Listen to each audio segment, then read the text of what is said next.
प्रणम्य शिरसा देवं गौरीपुत्रं विनायकं भक्तावासं स्मरे नित्यम् आयुक्कामार्थसिद्धये प्रथमं वक्रतुण्डं च एकदन्तं द्वितीयकं तृतीयं कृष्णपिङ्गाक्षं गजवक्त्रं चतुर्थकं लम्बोदरं पञ्चमं च षष्ठं विकटमेव च सप्तमं विघ्नराजेन्द्रं धूम्रवर्णं तथाष्टमं नवमं भालचन्द्रं च दशमं तु विनायकम् एकादशं गणपतिं द्वादशं तु गजाननं द्वादशैतानि नामानि त्रिसन्ध्यं यः पठेन्नरः न च विघ्नं भयं तस्य सर्वसिद्धिकरं प्रभु।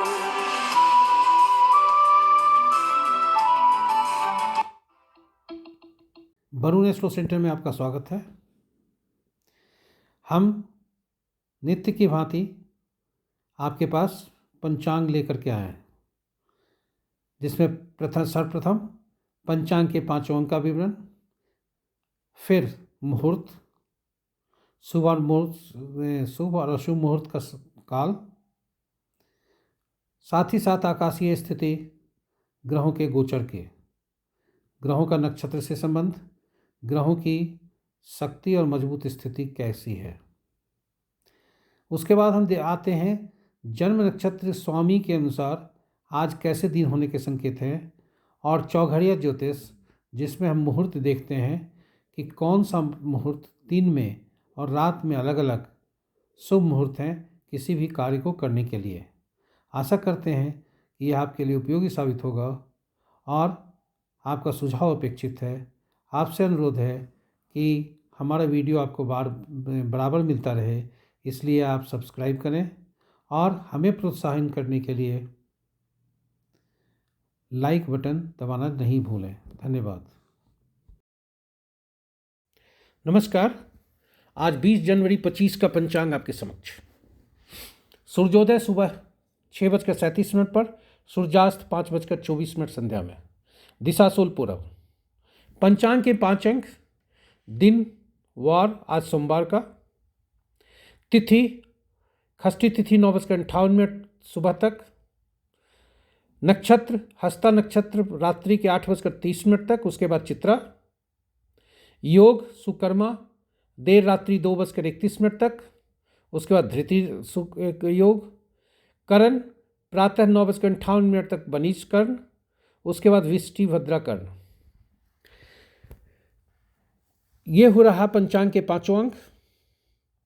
अब यदि मुहूर्त को देखते हैं तो शुभ मुहूर्त में अभिजीत मुहूर्त दिन के 11:39 से 12:22 तक, अमृत काल अपराह्न 1:45 से 3:33 तक, रवि जोग प्रातः 6:37 से यानी सूर्योदय से देर रात्रि 12:30 तक, विजय मुहूर्त अपराह्न 1:49 से 2:32 तक, गोधूली बेला संध्या 5:22 से 5:48 तक, निशिता मुहूर्त देर रात्रि 11:34 से 12:27 मध्य रात्रि।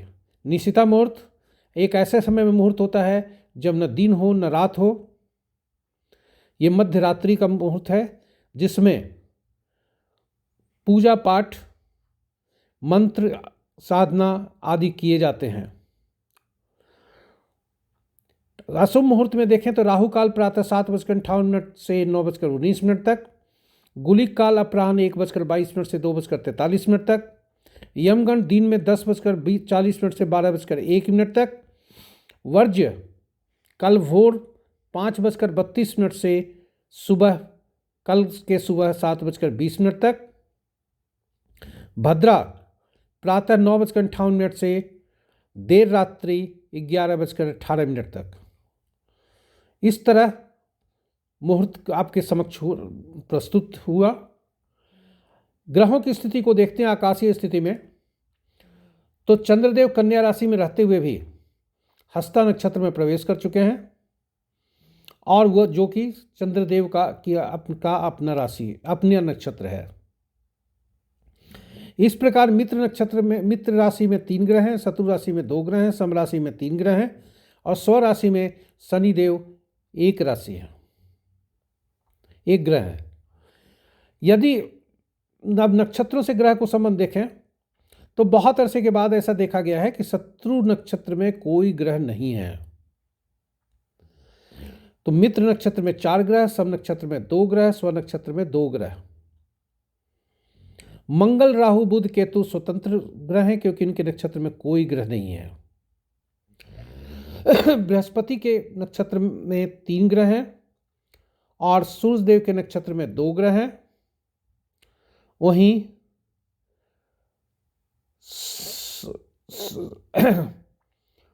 शुक्र बृहस्पति के चंद्र के नक्षत्र में भी 2 ग्रह हैं। राशि में अगर देखें तो शनि की राशि में 3 ग्रह हैं और बृहस्पति के राशि में 2 ग्रह हैं।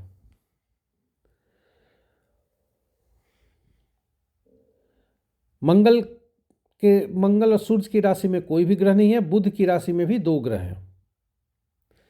तो ये रहा आपका पंचांग और महत्वपूर्ण मुहूर्त, ग्रहों की गोचर स्थिति।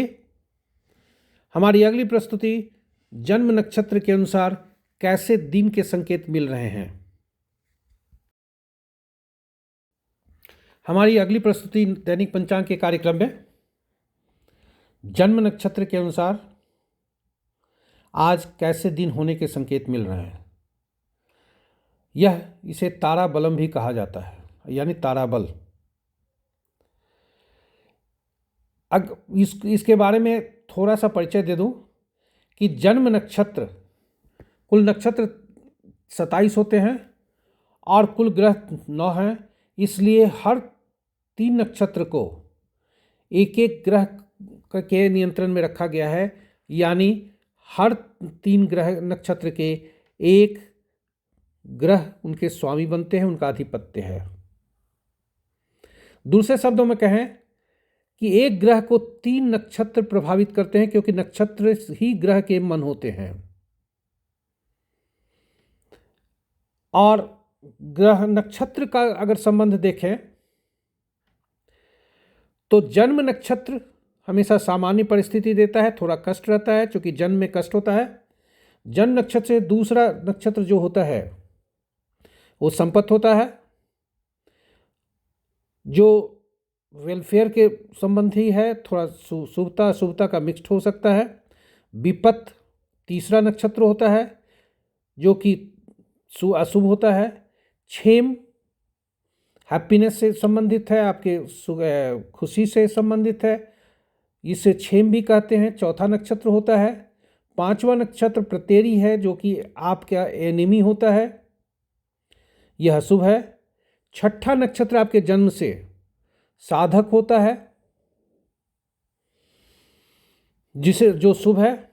वहीं 7वां नक्षत्र जो जन्म से होता है वो अति अशुभ है, इसी से बध या नैधन भी कहा जाता है। बध का मतलब ये नहीं है कि बध होगा, इसका मतलब यही है कि यह अति अशुभ है, अगर इस तरह से देखा जाता है। वहीं 8वां नक्षत्र जन्म से मित्र होता है जो शुभ है, और 9वां नक्षत्र जन्म नक्षत्र से परम मित्र होता है जो कि अति शुभ है। यानी आपके जन्म नक्षत्र के ठीक पिछला नक्षत्र परम मित्र होता है, पिछला दूसरा मित्र होता है, अगर उल्टी गिनती से भी देखें तो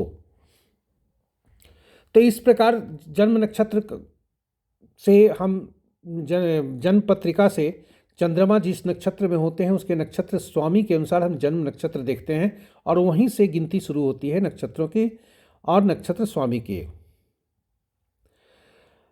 यह चूंकि दिन में रात्रि 8:30 से दूसरे नक्षत्र हो जाएंगे, अभी 8:30 तक हस्ता नक्षत्र है।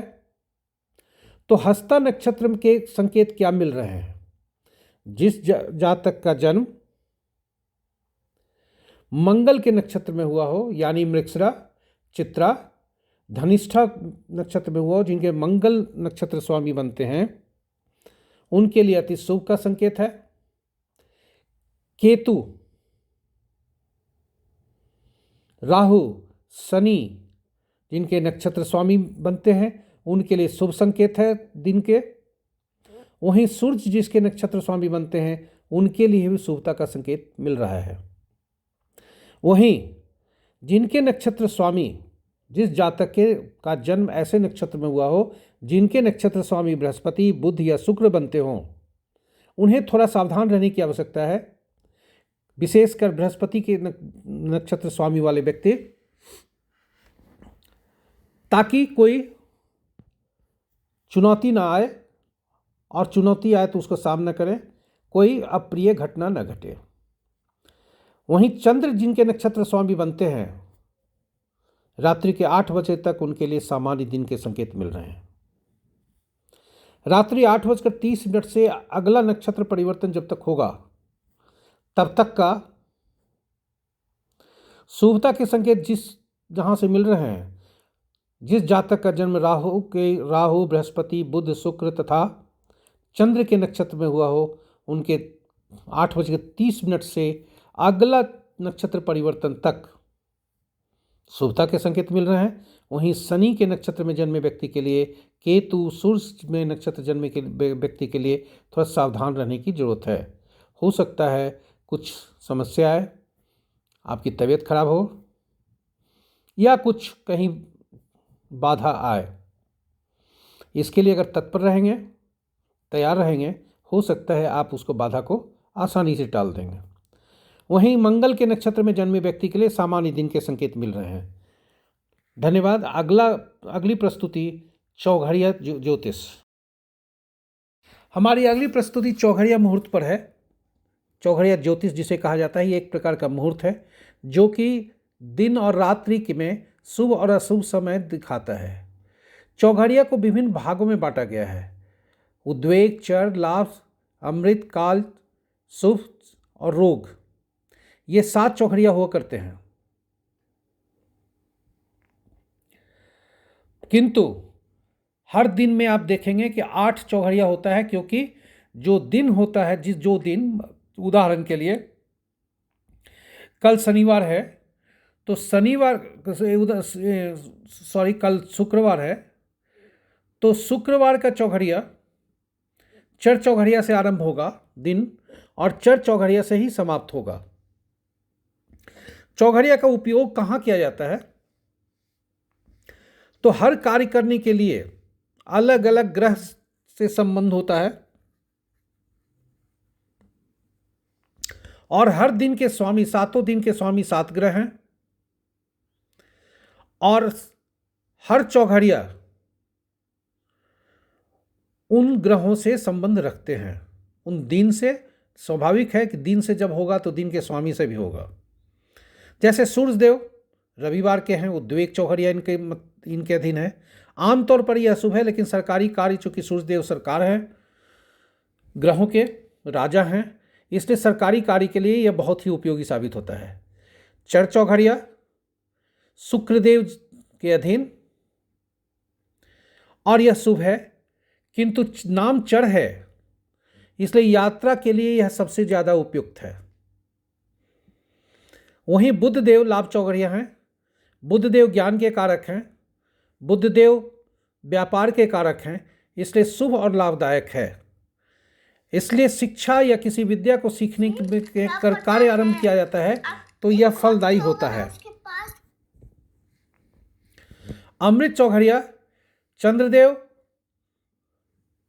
के अधीन है। यह सोमवार दिन से संबंध रखते हैं, और जैसा अमृत नाम है, यह सभी काम करने के लिए अच्छा माना जाता है। यह अति शुभकारी और लाभकारी ग्रह भी चंद्रदेव हैं। काल चौघड़िया के स्वामी शनिदेव बनते हैं। शनिदेव को पाप ग्रह के लिए चिन्हित किया जाता है। कोई भी शुभ कार्य इस चौघड़िया में नहीं करना चाहिए, किंतु शनिदेव कहते हैं कि कर्म करना चाहिए। दैनिक कार्य के से संबंध उनका है, रोजगार से संबंध शनिदेव का ही है, इसलिए धनोपार्जन हेतु की जाने वाली गतिविधियों के लिए यह बहुत लाभदायक है। शुभ चौघड़िया बृहस्पति देव से संबंध, बृहस्पति दिन से। बृहस्पति देव जीव कारक ग्रह हैं, इसलिए अत्यंत ही शुभ कारक और ये लाभकारी ग्रह भी हैं। इस चौघड़िया का उपयोग विशेष रूप से विवाह समारोह आयोजित करने के लिए उपयुक्त होता है।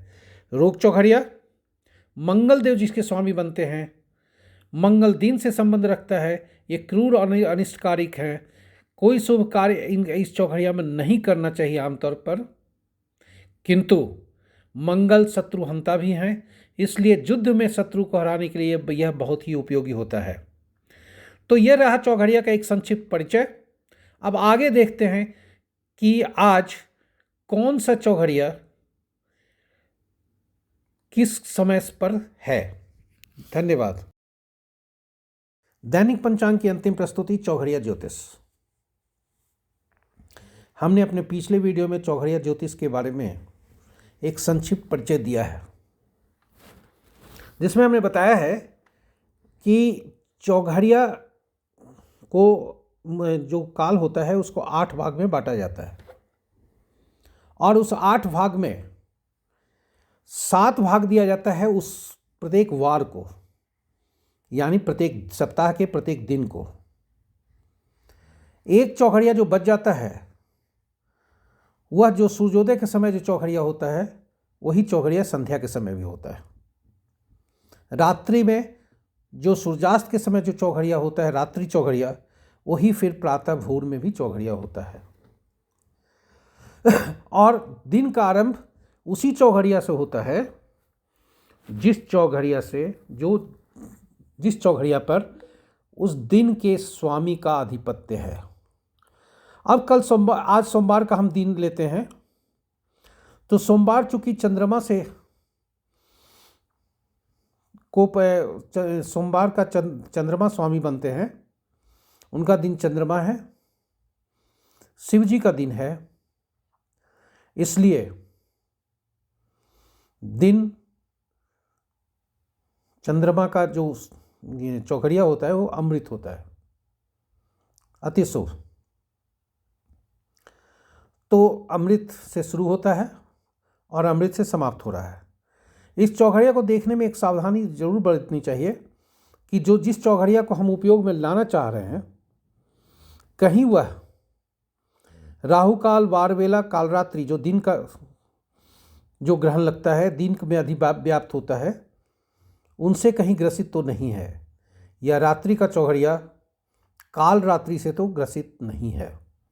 यदि है तो उस मुहूर्त का परित्याग करना चाहिए,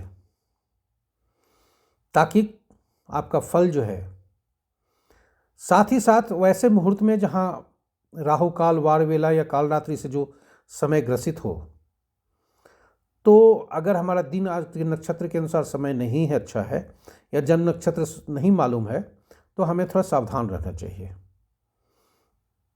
धन्यवाद। नमस्कार। आशा करते हैं कि आज की प्रस्तुति थोड़ी कुछ अलग हटके हुई है, थोड़ा लंबा अंतराल हुआ है, टाइम ज़्यादा लगा है, और यह आपके लिए उपयोगी साबित होगा, यह भी मेरी आशा है। कहीं कोई त्रुटि रह गई होगी तो उसके लिए क्षमा प्रार्थी हूँ, किंतु हमारी त्रुटि को हम तक पहुँचाने का कोशिश करें, ताकि हम वैसे त्रुटि का निराकरण कर सकें, उनकी पुनरावृत्ति न हो, यह हम सुनिश्चित कर सकें। कोई आप इसमें सुझाव भी देना चाहते हैं तो आपका सुझाव सर आंखों पर है, सुझाव जरूर दें कमेंट कर। और यदि पसंद आया तो मेरा मनोबल बढ़ाने की कोशिश करें, और इसके लिए लाइक बटन को दबाएं। इस तरह के पोस्ट का लाभ आपके परिजन, आपके मित्र, शुभचिंतक आदि उठा सकें, इसके लिए YouTube का QR कोड उन्हें शेयर करें। और अंत में इस तरह की प्रस्तुति, साथ ही साथ कुछ और प्रस्तुति हम नए रूप में ला रहे हैं अंक ज्योतिष पर। कुंडली को कैसे पढ़ा जाए, कुंडली 0 से कैसे आरंभ किया जाए, कुंडली के स्टडी को। घर घर ज्योतिष कैसे पहुँचे, ये मेरा लक्ष्य है। इसी क्रम में हमारी विभिन्न प्रकार की प्रस्तुति होगी। अंक ज्योतिष, ज्योतिष कैसे सीखें, नाम को कैसे ठीक करें, घड़ी ज्योतिष, प्रश्न ज्योतिष,